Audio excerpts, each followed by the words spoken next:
Hello dear friends, welcome to my YouTube channel Oral and General Health Simplified by Dr. ध्रुव अस्थाना। आज हम लोग इस video में बात करेंगे आजकल जो पब्लिक होती है यानी कि पेशेंट्स होते हैं उनके एक बहुत ही कॉमन मिसकंसेप्शन होता है या फिर मिथ होता है। और मेरा जो डेंटल क्लिनिक है मेरे पेशेंट्स आते हैं या फिर और भी डेंटिस्ट होते हैं उनसे बहुत ही कॉमन क्वेश्चन पूछते हैं कि क्या दांत निकलवाने से उनकी आंखें कमज़ोर हो जाएंगी या फिर उनके कान की सुनने की ताकत पे कोई असर आएगा। तो मैं समझता हूँ कि मेरी ये रिस्पॉन्सिबिलिटी है, एक रिस्पॉन्सिबल डॉक्टर के रूप में मैं आप लोगों को ये जो मिसकंसेप्शन है, दिमाग में डर बैठा हुआ है कि दांत निकलवाने से आँख कमज़ोर होती है कि नहीं होती है, तो इस मिसकंसेप्शन और मिथ को क्लैरिफाई करूँ और सारे पॉइंट्स को आपके सामने रखूँ ताकि आपका डर दूर हो जाए। तो अगर आप लोग मेरी ओपिनियन सुनेंगे तो मेरे हिसाब से तो आपको ध्यान से सुनिएगा कि जो दांत निकलवाते हैं, चाहे आप ऊपर का दांत हो चाहे नीचे का दांत हो, पहली बात मैं आंख के बारे में करूंगा कि इससे कोई आंख पे असर पड़ता है कि नहीं। तो अगर आप कोई भी दांत निकलवाएंगे, चाहे ऊपर का नीचे का, अकलदाढ़ हो कोई भी, तो उससे आंख पर, नजरों पे, आपकी आंख की पावर पर कोई भी असर नहीं आता, आपकी आंख बिल्कुल भी कमजोर नहीं होती। अब ऐसी धारणा डेवलप क्यों हुई, लोगों ने ये क्यों सोचना शुरू किया कि आंख कमजोर हो जाती है? ऐसा इसलिए है कि जब आपके दांत में इन्फेक्शन होता है, स्पेशली अगर ऊपर के दांत हैं यहाँ पे, तो इनका जो दर्द होता है, इनकी जड़ें होती हैं, लंबी होती हैं, यहाँ पे एक साइनस होती है, मैक्सिलरी साइनस कहते हैं। क्या होता है जब इन दांतों में कोई कीड़ा लगता है, एब्सेस बनता है, पस बनता है, तो क्या होता है, इस हिस्से में सूजन आ जाती है, साइनस इन्फ्लेम हो जाती है और साइनस आपकी जस्ट आंख के नीचे होती है। तो दांत का जो दर्द होता है वो आपको लगता है कि दांत के साथ ही साथ आंख में भी आपके हो रहा है, आपकी आंख तक सूजन भी आ जाती है, आपकी इनफैक्ट ज्यादा इन्फेक्शन होता है तो लोगों की आंख भी बंद हो जाती है। तो लोग सोचते हैं कि दांत की जो नस है वो आंख से कनेक्टेड है, तभी दांत की सूजन आंख तक पहुंच रही है। सबसे ज्यादा ऊपर के दांतों के इन्फेक्शन में होता है और नीचे के दांत के जो इन्फेक्शन होते हैं उनकी नस यहाँ से होती है और साइड से होते हुए सर में दर्द जाता है, कभी कभी आंख में जाता है। आगे वाले दांत होते हैं, इनका भी दर्द, आगे वाले ऊपर के दांत, इनका भी आंख में जाता है और सूजन आती है, आंख बंद तक हो सकती है अगर प्रॉपर एंटीबायोटिक्स ना मिले। तो लोग यही सोचते हैं कि दांत की जड़ जो होती है वो क्या होती है, आंख से कनेक्टेड होती है, नसें कनेक्टेड होती हैं और अगर आंख मतलब दांत निकलवाना पड़े तो उनकी आंख कमजोर हो जाती है। और फैक्ट ऐसे लोग मेरे पास आते हैं कि पूछते हैं, मैं वो क्लैरिफाई करता हूँ, और अगर उनका दांत निकलवाने के 2-3 साल बाद भी कोई आंख में दिक्कत आती है, चश्मा लगता है और कोई कैटरैक्ट होता है, तो वो यही सोचते हैं कि दांत निकलवाने की वजह से हुआ। ऐसा नहीं है। तो दांत निकलवाने की वजह से नहीं हुआ क्योंकि वो उनको दांत कमजोर,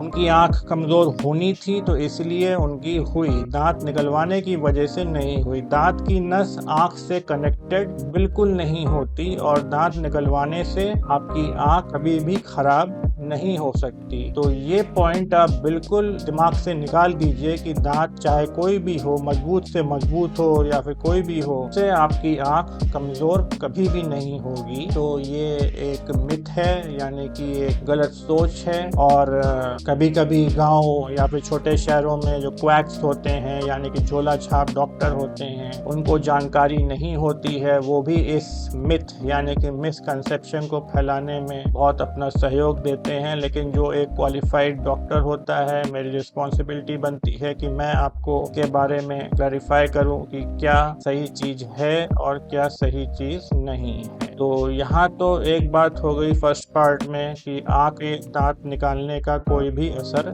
नहीं पड़ता है, इस बारे में निश्चिंत रहिए आप लोग। अब अगले बात करूंगा कि मैं ये मेरे के क्लिनिक के एक पेशेंट की रियल केस हिस्ट्री है। वो पेशेंट गांव गांव में किसी झोला छाप यानी कि क्वैक से दांत निकलवाया था। उन्होंने बताया कि दांत निकलवाने के बाद नीचे का दांत था उनका, पीछे की दाढ़ थी, तो गांव में निकलवाया होगा। तो उनसे क्या हुआ, दांत निकलवाने के बाद कुछ दिन तक यानी कि महीना 1.5 महीना उनकी सुनने की पावर यानी कि जहाँ दांत निकला इस कान के सुनने की पावर खत्म हो गई या बहुत कम हो गई थी। तो इस बात में अगर मैं आपको बताऊं थोड़ा सच भी है।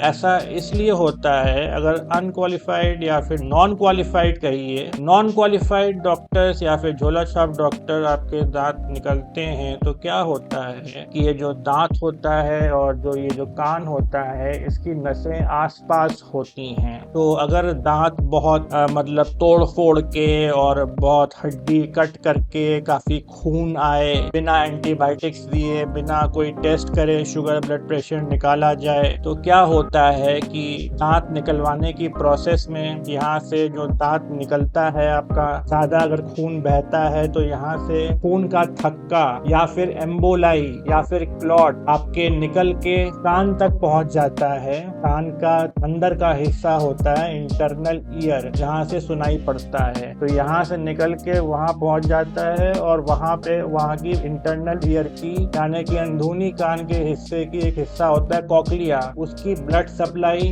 टेम्पररी रोक देता है। वहाँ पे होती है इंटरनल ऑरिकुलर आर्टरी, उसकी ब्लड सप्लाई रोक देता है। तो कॉकलिया जो पार्ट होता है इंटरनल ईयर का वो भी टेम्पररी ब्लड सप्लाई रुक जाती है। तो ऐसे केसेस में सुनने की शक्ति कम हो जाती है। कभी कभी ऐसा भी होता है कि कुछ केसेस में अगर ब्लड सप्लाई कान के इंटरनल ऑरिकुलर आर्टरी से इंटरनल ईयर में बहुत देर तक रुकी रही तो परमानेंट लॉस, हियरिंग लॉस भी हो सकता है। लेकिन ऐसे केसेस बहुत रेयरली दिखते हैं। टेम्परेरी ही हियरिंग लॉस होता है, परमानेंट हियरिंग लॉस बहुत कम सुनने में आता है। तो इस बात में थोड़ा तो सत्य है ही कि अगर आप सही क्वालिफाइड डॉक्टर से दांत नहीं निकलवाएंगे, कायदे से दांत नहीं निकलेगा, क्या होगा कि कभी कभी फैक्ट इसके हियरिंग लॉस के चांसेस हजारों में, अगर 1000 लोगों के दांत निकला तो 2-4 लोगों के होते हैं, कि नहीं होते हैं, बहुत कम है। और वो भी अगर क्वालिफाइड डॉक्टर कर रहे हैं तो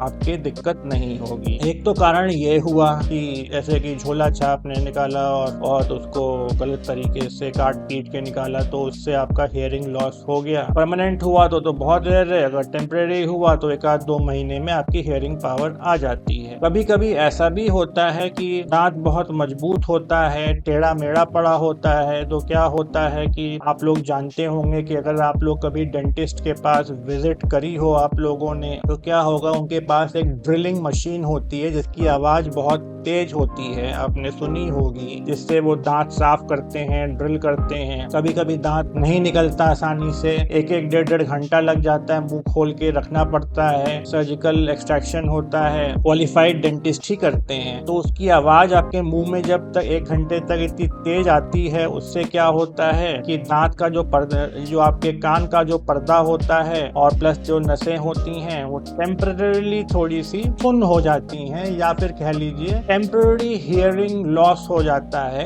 जो कि मैक्सिमम हफ्ते 10 दिन में आ जाता है। जैसे कि एग्जांपल ले लीजिए, दिवाली पे गवर्नमेंट कहती है बहुत तेज आवाज के पटाखे मत बजाओ, बहुत ज्यादा डेसिबल के मत बजाओ, कम डेसिबल के बजाओ। ज्यादा डेसिबल के पटाखे बजाने से क्या होता है, हियरिंग लॉस हो सकता है। तो यही चीज होती है, अगर वो ड्रिल जो होती है 1 घंटे तक आपके मुंह में चलती रहे तो कान बिल्कुल बगल में होता है, इतनी तेज और शार्प आवाज आपके कान में लगती रहेगी, तो उससे टेम्पररी हियरिंग लॉस हो सकता है आपके इनर ईयर में। और ये जो हियरिंग लॉस होता है मैक्सिमम हफ्ता 10 दिन में वापस आ जाता है, और इसमें कोई क्वालिफाइड डॉक्टर की गलती भी नहीं होती, ये एक नॉर्मल प्रोसेस है। और अगर कभी कभी 1-1 घंटा लग जाता है तभी आपका दांत सही से जड़ सहित बाहर निकल सकता है। तो आखिर में वीडियो में आते आते मुझे लगता है मैंने आपको दोनों ही पॉइंट्स क्लियर कर दिए। जैसे कि दांत निकलवाने में आपकी आंख की पावर कभी भी कम नहीं होती, आंख कभी भी कमजोर नहीं होगी, आंख जैसे रहती है वैसे ही रहेगी। लेकिन कभी कभी क्या होता है, कान में अगर अनक्वालिफाइड डॉक्टर हो तो परमानेंट हियरिंग लॉस भी हो सकता है, और अगर क्वालिफाइड डॉक्टर भी है तो कभी कभी क्या होता है, ज्यादा समय लग जाए दांत निकालने में तो टेम्पररी हियरिंग लॉस हो सकता है, और कभी कभी 24 घंटे में वापस आ जाता है, कभी कभी हफ्ता 10 दिन लग जाता है। तो कान को अफेक्ट कर सकता है, और वो भी बहुत रेयरली, हजारों में 3 से 4 पेशेंट्स को। तो इस वीडियो को बनाने का मेरा मकसद यही था कि जो मुझसे पेशेंट्स क्वेश्चन पूछते हैं और दूसरे डॉक्टर से भी पूछते हैं, तो मुझे लगा कि मैं इस वीडियो में आप लोगों को क्लैरिफाई करूं कि क्या सही है, क्या असलियत है, और आप लोग जानेंगे तो आपको जो ये दिमाग में कंफ्यूजन है ये दूर होगा। फिर भी आपके कोई क्वेश्चंस हो तो नीचे दिए गए कमेंट बॉक्स में लिख दें। मुझे जब भी समय मिलेगा, चाहे मुझे 1-2 दिन लग जाएं, मैं उनका जवाब दूंगा, और आपकी जितनी हेल्प कर सकता हूं उतनी हेल्प करूंगा। तो मुझे लगता है आज के लिए बस इतना ही। Have a great day, good night, bye and thank you.